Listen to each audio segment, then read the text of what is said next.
Então, pessoal, aqui agora a gente vai conhecer um pouco da estrutura da tabela, tá? De um shape. Você vai do lado de Table of Contents, clica no Shape, botão direito, Open Attribute Table. Então, quando você clicar, ele vai abrir a tua tabela, tá? Que tabela é essa? A tabela que está vinculada ao shape que você está manipulando. No topo da tabela, você tem a identificação dos atributos que cada feature, cada linha carrega. Então, o atributo FID, o identificador de cada feição, esse aqui é atribuído pelo próprio ArcGIS quando é gerado o shape ou pela ferramenta que você utilizou. O shape é a identificação do formato geométrico dessa informação vetorial, que no caso seria um polígono.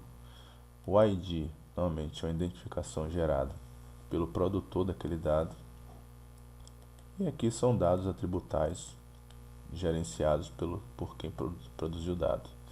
Então aqui seria como essas informações do IBGE. O IBGE propôs aqui o nome do município, que seria, qual que é o nome dele, e o código do município, o geocódigo do município, tá? Certo? Então essas são as formas de aparecer. Uma outra questão interessante aqui na parte de visualização e manipulação de dados na tabela, sempre com repercussão no teu dado vetorial, é a forma que você visualiza.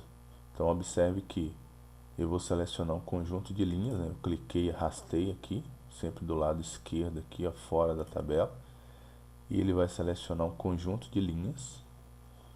E se eu puxo a tabela da frente e verifico o mapa, observem que ele iluminou um conjunto de polígonos, que equivalem aos municípios que foram selecionados.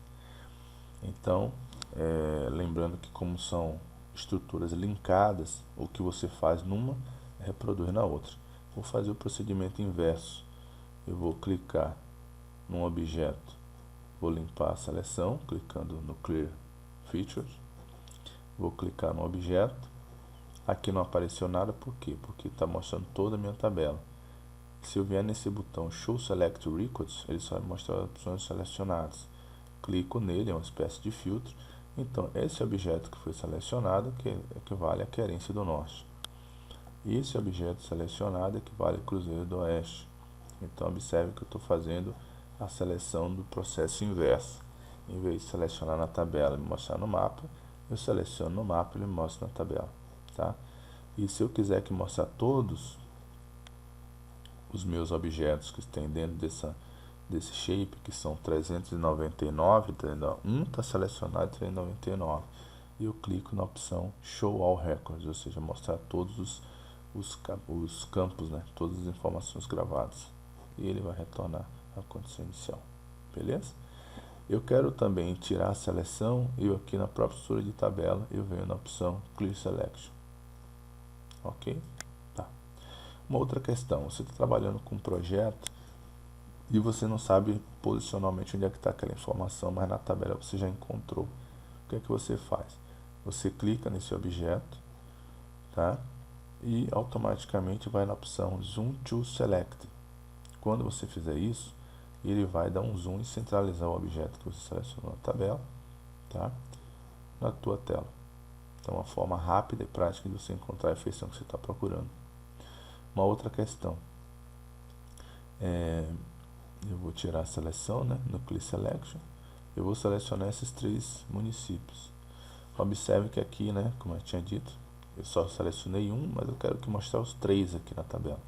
Eu clico aqui, ele mostrou os 3. Então, foi Alvorada do Sul, Floresta e Porecatu. Tá? Só que eu quero fazer uma seleção inversa. O que seria seleção inversa? Isso aí, quando eu falo inversa, são lógicas de conjuntos. Tá? Então seria, qual que é o inverso do conjunto de 3 objetos em 399 objetos? Seria o conjunto dos que faltaram, os 396. Então aqui basta eu clicar na opção Switch Selection e o ArcGIS vai desmarcar os 3 municípios que eu tinha selecionado e vai passar a selecionar os 396 que não estavam marcados, ou seja, ele fez uma inversão de seleção, tá? Então, muitas vezes você precisa fazer isso para acelerar um processo de seleção, para fazer uma filtragem mais rápida. Então, são recursos que você pode usar usando essa lógica de banco. Lembrando que isso aí é sempre uma lógica de arquitetura de acesso a dados no sistema de banco de dados, tá?